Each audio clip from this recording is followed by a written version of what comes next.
As for Jack Mallers, he is the founder and CEO of Strike, a company that's revolutionizing global payments through the power of Bitcoin and the Lightning Network. Jack's vision for Strike is simple yet bold, making Bitcoin a seamless and accessible currency for everyone, everywhere.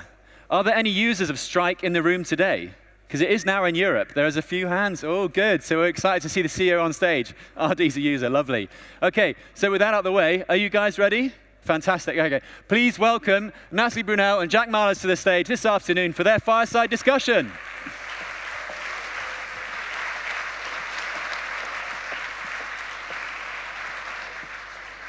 All right, I have the one and only Jack Mallers. We gotta pump up the energy in here. Let's fucking go. What's up, Lugano?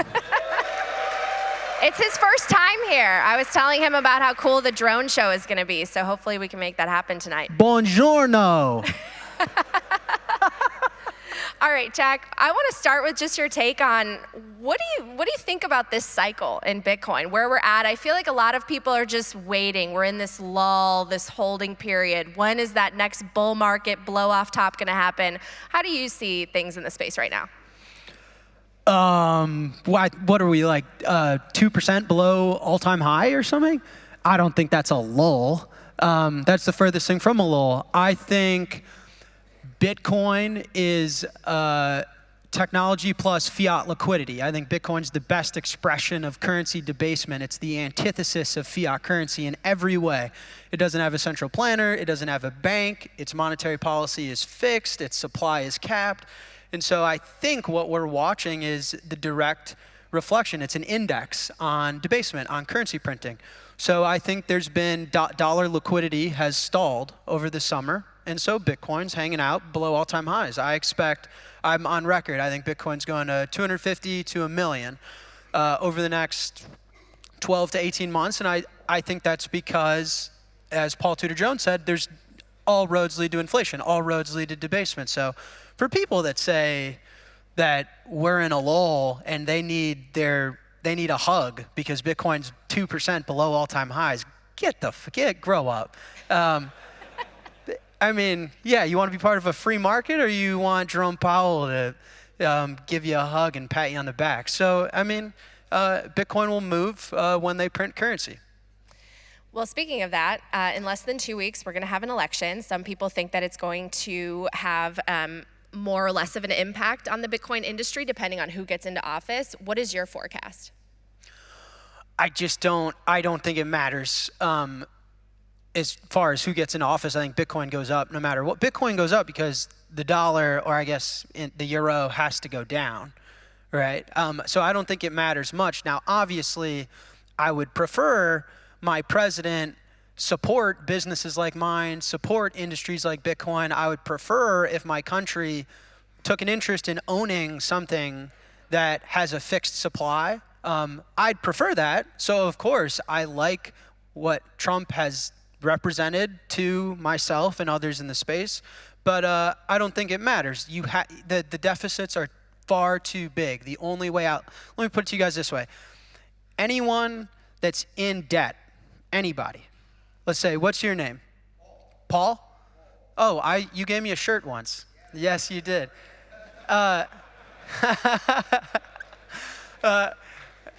So if I owed Paul $10, I have two options traditionally. I could either be an honest man and pay Paul back, or I could say, Paul, I'm the worst guy you've ever met. I don't have the $10. And we call that a default. Two options when you're in debt. You pay it back or you default. But the government has a third option, which is if they can't pay it back and the US can't default, they can print what they owe.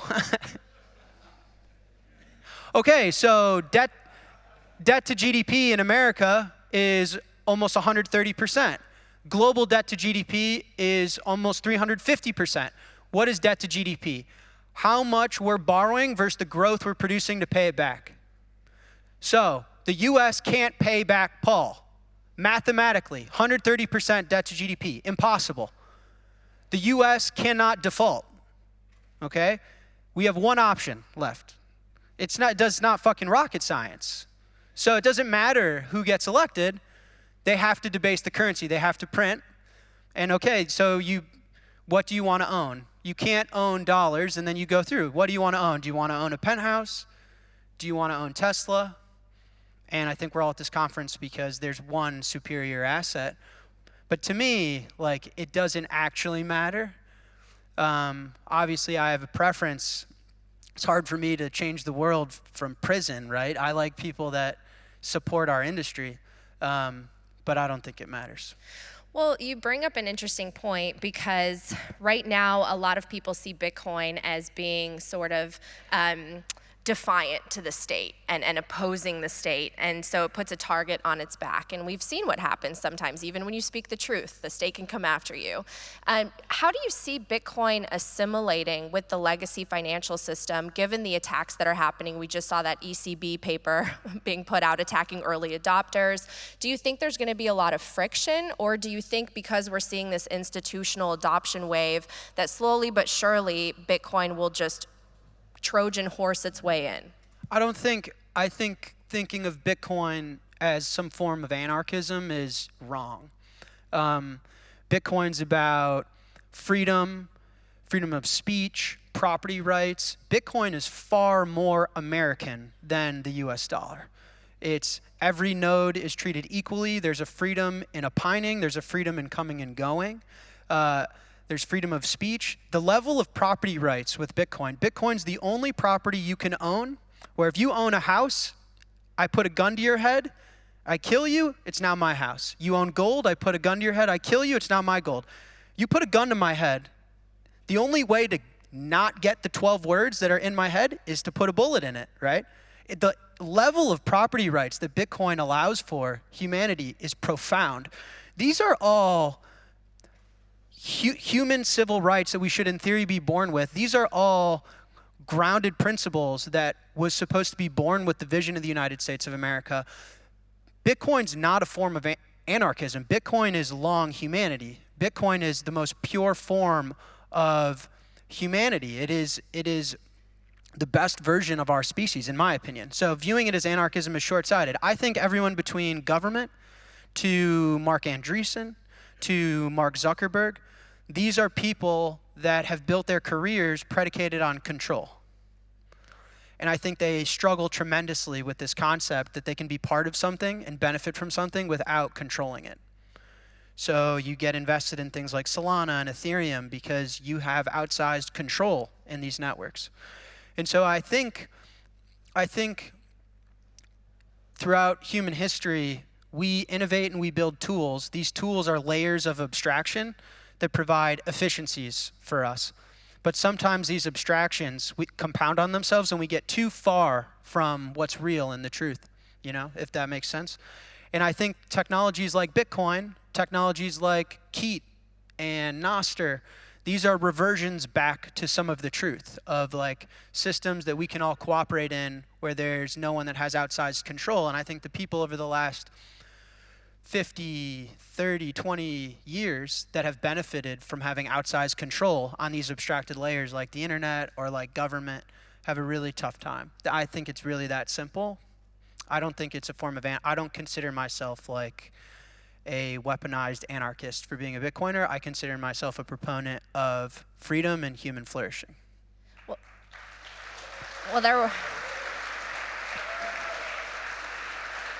Well, you're kind of alluding to the controversy that came up this week online regarding self-custody. Can you talk about why you support self-custody and what your take on that debate was? Yeah, I mean, I said as much in the video I put on the internet. I love Saylor. I consider Michael a friend. Also, I know Michael well enough and now I think he's come out and like corrected. I feel, I do a lot of media too. You do a lot of media as well. Like sometimes we can be misinterpreted. So I think the danger was in dismissing self-custody. I understand that institutions and a wide majority of the population may not have an interest in self-custody and may adopt custodial solutions, prefer to be a customer of an institution and a corporation. Bitcoin doesn't disrupt the fact that society is going to have businesses and corporations are going to do shit for people because people like to hyper-specialize in one thing as a profession, and then they like to do shit that they like, and maybe that's not custodying Bitcoin. However, dismissing the fundamental right of custodying Bitcoin yourself is to undermine the entire fucking point. I mean, I'm sorry, I love Saylor as much as the next guy, but I mean, give me a fucking break. I can't sit here and listen to this guy say that self-custody is anarchism and is going to ruin Bitcoin. I mean, what do you want me to do? So, yeah. I mean,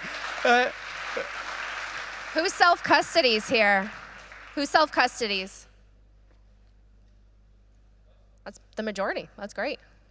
Yeah, it's great. I also think, like, listen, Bitcoin is the only free market in the world, period. And so also in a free market, people disagree also, like as adults, which I think is also very important. I also thought it was important to get on the internet and say, hey, I disagree with Michael Saylor. And everyone was like, oh, get the fuck out of here. So it's important. It is. And who knows? Like, maybe he's right, maybe I'm wrong. We can still be friends. We can still be on the same team. We can disagree. But I think fundamentally, listen, gold, the reason gold failed is because you cannot achieve transaction finality without a government or a central party. That is why gold failed. You want to transact gold with your neighbor, with your local butcher, with your local grocer, you can hand them the gold bar, no problem. You have a population of 8 billion people. You have an economy that's global. You want to send gold across a border. You want to send gold across a town. You want to send gold across an app. You have to give it to the government. You have to give it to the bank. You have to give it to the corporation in order to achieve transaction finality. Gold is a monetary asset with no monetary network. Half of gold is concentrated with governments and corporations. That's why you can manipulate. That's why you can censor. That's why you can confiscate. That's why it failed. It's the mere fact that 2% of Bitcoin is concentrated with government right now, that Satoshi was able to distribute evenly to the people, to all of you, through mining, is the fact that Bitcoin works. And the right to self-custody is the only, if we did what he said on that podcast, we would fall victim to what gold, it's the fundamental point. Bitcoin is both a monetary asset and a monetary network. It can achieve transaction finality without government. And how many people elect to use that, we'll see what the free market decides. But it's the mere fact that you have the option is what gives us people the leverage to use money without central interference. It's the entire point. And so we all have a responsibility, in my opinion, to defend that point. And that's why I did what I did, and you have to give Michael credit. He woke up the next morning like the man that I know that he is, and he was like, I was misinterpreted. I absolutely agree. And so here we are. It's great. He responded to the cyber hornets that were agitated. Great. I want to pull on some threads there because you run a Bitcoin business. And so I'm sure you've seen how important compliance is, and you have to get all these licenses. Can you talk a little bit about that within the evolution of Bitcoin? Because people want it to be a peer-to-peer transaction network. And when it comes to Strike, you're in that realm. You're on the peer-to-peer medium of exchange part of Bitcoin. And then there are people who think it's just going to be a deep store of value, and we're just going to build layers on top of it for essentially the dollar to dominate. What do you think about all that? Listen, the point again is that nothing with Bitcoin at its most pure fundamental form, you are the only counterparty risk you have, period. If I wanted to use Uber and get on a flight to United and online shop at Nike on a gold standard today, I'd have to take my money, I'd have to give it to the bank, they'd give me a certificate, one day they put a gun to my head, the money's theirs, right? With Bitcoin, that's never the case. However, I see Bitcoin as the greatest opportunity of my lifetime. I see Bitcoin as probably the greatest invention in modern human history, potentially in human history, like up there with fire. I mean, money is nucleus to a functioning society akin to water. It is our time and energy in an abstracted form. It is the only way society can function at a scale more than 10, 20 people. So, Bitcoin's the opportunity. I think building trusted global financial services is a product and a corporation that humanity is going to have demand for. And that's what we do. We are regulated. We follow the rules. Like I said earlier, listen, I love you guys, but I cannot participate and help anyone from prison. Like, what do you want me to do? So I follow the rules. We're regulated, and we provide core financial services for what I think is the future of our species. And that's a business that we run. You don't ever have to use my business, ever, ever. And by the way, if I start fucking up and being an asshole, you can use any other business. You can start your own business, right? Open network, open protocol, open system, free market. And we want to compete in, like, I pulled up, Coinbase. I read every single Coinbase shareholder letter. I read through every line of their financials. 85% of Coinbase's business is their consumer business. So they talk about assets under custody. They talk about how they execute the Department of Justice trades at the US government. None of it matters. All their money is made from their consumer business and their fake USDC business. And within that, half of their consumer business is Bitcoin. So to me, it's obvious. Bitcoin is the opportunity. People want Bitcoin financial services. You're going to want a place to buy and sell. You're going to want a place to custody. You're going to want the best wallet in the world. You're going to want a loan. All of these financial services, but nobody's focused on Bitcoin. And that's what we do. We are a laser-focused, Bitcoin-only, global financial services firm that I think Bitcoin's going to become the majority of the population's net worth, and they're going to need financial services. Well, you've been growing and expanding to more and more countries. Can you talk a little bit more about what it's really like to run a Bitcoin company? Because a lot of people here, maybe they're running or working for a Bitcoin company. There's more and more competition as more people enter the space. Not everyone can survive. So what do you want to share with people? I think, listen, Bitcoin introduces the first real cost of capital. When you live in a fiat world and you can print money, I know I say this analogy a lot, but it's just so useful for me. I think of Bitcoin in the same way that I think of death. In the way that, listen, it's the promise that I'm going to die and that I can't live forever is what allows me to value my life. If I could live forever, I'd go to the gym in 1,000,000 years. I'd get married in 10 million years. I'd stop eating the donuts and I'd start eating a salad in 100 million years. Why would I ever value today? How could I ever value today if I have infinite todays? I don't. So I catch sunsets. So I eat steak.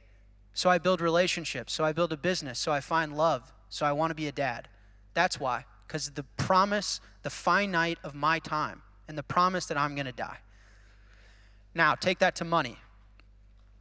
If there's infinite dollars, how do you value the paycheck you get today? If you're a company in your public business that's getting infinite financing, these businesses, they hire tens of thousands of employees, right? They launch 30,000 products. They run $30 million marketing ads for the Super Bowl, right? Bitcoin is a finite promise for capital, the same that death is to life, where you actually, you have a finite promise, something that's guaranteed and fixed. And Bitcoin allows me to value the capital I have today. If you have 40 Bitcoin, would you spend 10% of it on a Lamborghini? Probably not, right? So anyway, as a business owner, what has that done for us? We run very lean. We run very profitably. When we have our cash flows at the end of the month, Bitcoin in the last decade has averaged 63% annual returns. So I look at my employees and say, if you want to do something new, you have to beat 63%. All of a sudden, hiring 1,000 people is not very exciting, right? All of a sudden, running a Super Bowl ad is not very interesting. All of a sudden, launching 5 new products is not very valuable. And it's accretive to my shareholders. Our capital base on our balance sheet compounds at an average of 63% year over year by doing nothing but being responsible. And what does it mean to be a profitable business? Being a profitable business is being a net producer to society. It is the financial equivalent of making the world a better place, right? What am I? I'm creating more value for the world, for my customers, than it costs me to produce it. And I think that that's a moral obligation far before it's a financial obligation. So as a Bitcoin business, we want to be net producers for society. We want to make the world a better place. And Bitcoin is our cost of capital. Just the promise that I'll die is what allows me to value my life. It's the finite promise of Bitcoin's fixed supply that allows me to make decisions of, should I hire more employees? Should I launch in new regions? Should we do this marketing? And I think for that, like, we're very proud of that. And I think those businesses will be successful as we transition out of this crazy world where money's infinite and the cost to do something new is zero. And we rotate into, we have an instrument now that can measure the cost to do something. Maybe finally a return to free enterprise.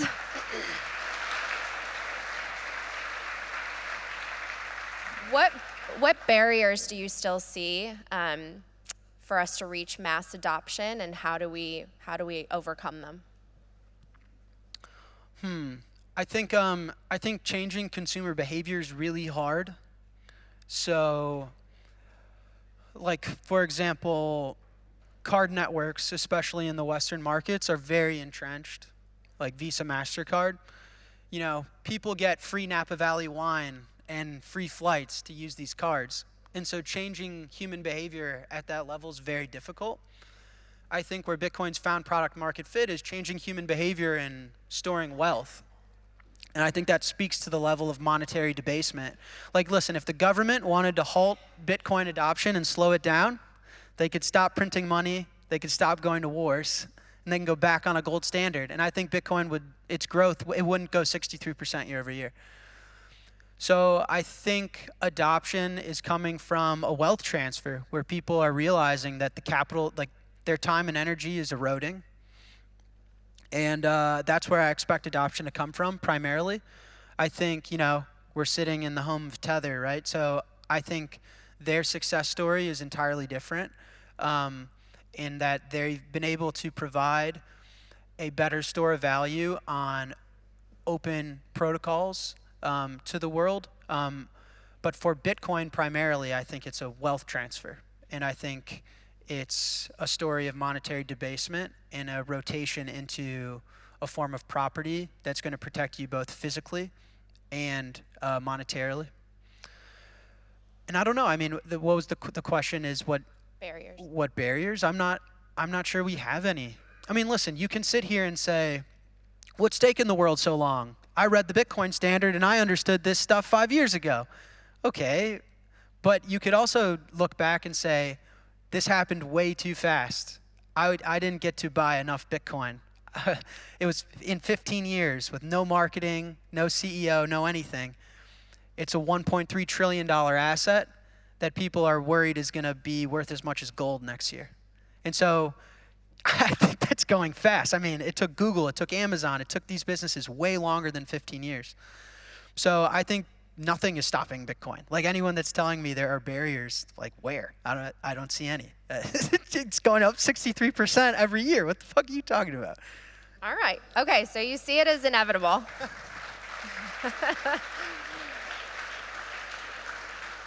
In 2021, I went to my first Bitcoin conference in Miami, and I will never forget you getting on stage and announcing El Salvador making Bitcoin legal tender.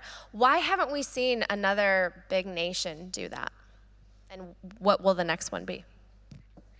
I think it's similar to why we haven't seen another MicroStrategy. I think Sailor and MicroStrategy were very unique, and same with Naib and El Salvador. For one, and I think probably the most important, is they didn't have their own currency.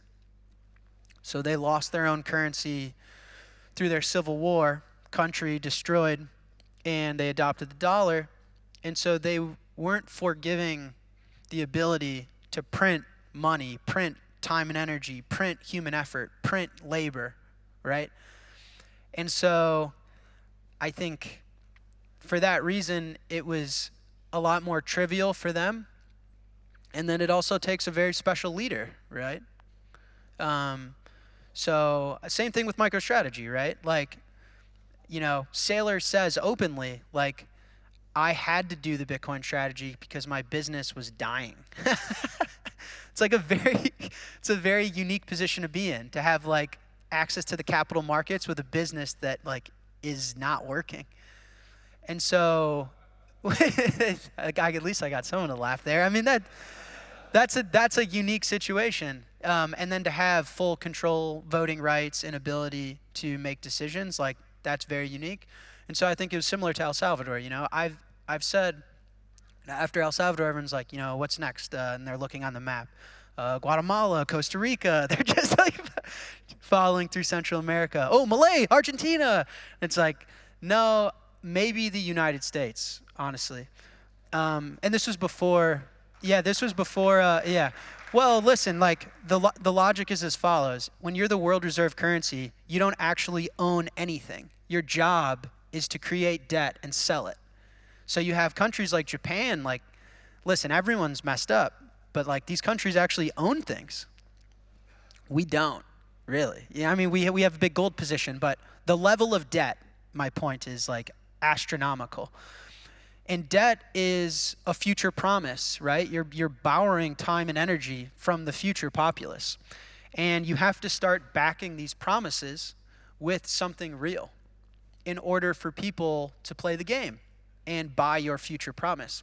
We're seeing less and less demand for the future promises from the United States.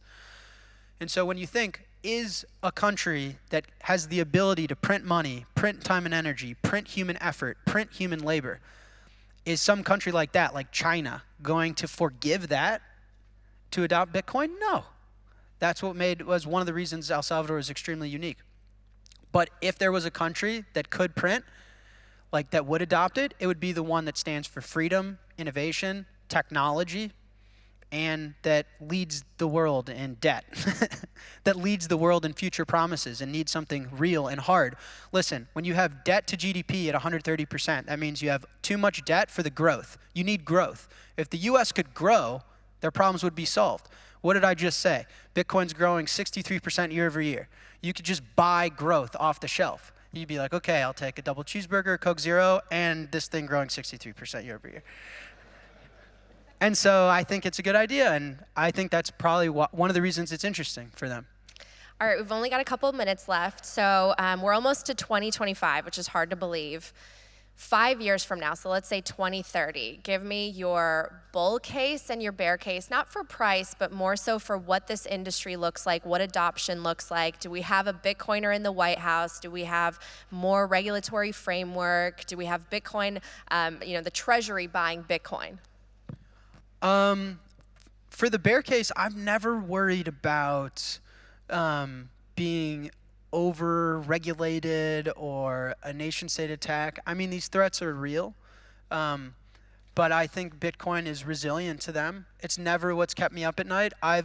My best friend is somewhere in the audience, and he's my chief of staff. And on our flight here to Europe, he goes to me and he goes, man, we take so many flights, and every time we fly to Europe, it's 6 hours, 8 hours, 10-hour flight. When are the smart people going to make the flight 3 hours? It's a good question, right? And I said, yeah, that someone can make you a plane that will get you here in 3 hours, but there's a 50% chance you'll die. You want to get on the plane? It's like, no, 6 hours, it's fine. And that's the point, is like, we engineered the airplane, it's safe, it does the job, don't fucking touch it. You could touch it, you can make it a little faster, you die. So I think the same risk for Bitcoin, right? It works. The plane gets us there. 21 million, it's fine. So the biggest threat, in my opinion, is making the plane a little faster, but half of us die. And so, listen, we're on Bitcoin's time. Bitcoin's not on our time. People are like, oh, well, I want to start a company. I need Bitcoin to go faster. No one cares about you or your company. Bitcoin doesn't care about me. Bitcoin doesn't care about any of us. And so I think we are the biggest threat to Bitcoin in many ways. I don't fear government. I mean, listen, Bitcoin's the greatest wealth transfer, greatest wealth accrual. There's $1.3 trillion of new wealth created for people. The United States is going to have an interest in that. How we finance our government is tax receipts, is wealth accrual, is technology, is businesses. It's never scared me. I think making the plane a little faster, but us dying is been the threat. That's the biggest biggest threat I've ever lived through in Bitcoin in my 11 years was the block size wars. So that would be my fear. All right, last minute, final thoughts. You are in this space, you're watching it, you're podcasting yourself, you're traveling the world, you're launching products. What do you want everyone here to know before we walk out? I have no idea.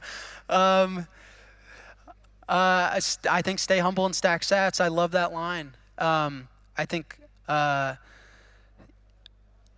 think of money as our time and energy in an abstracted form. I think the fact that governments can print currency is a theft of your time and energy. We're seeing less child per woman going down, population and reproduction going down, obesity rates going up, divorce rates going up, cancer rates going up. People ask, what is the problem?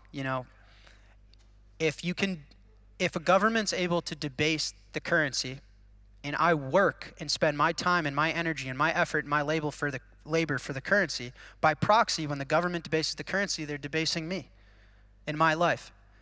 So they're not debasing the dollar, they're debasing me. They're debasing my ability to have kids, my ability to have groceries, my health, my likelihood of having cancer, my likelihood of having divorce. And so I think it's very simple. It's like there's a hole in the balance sheet. There's a loss that has to be realized.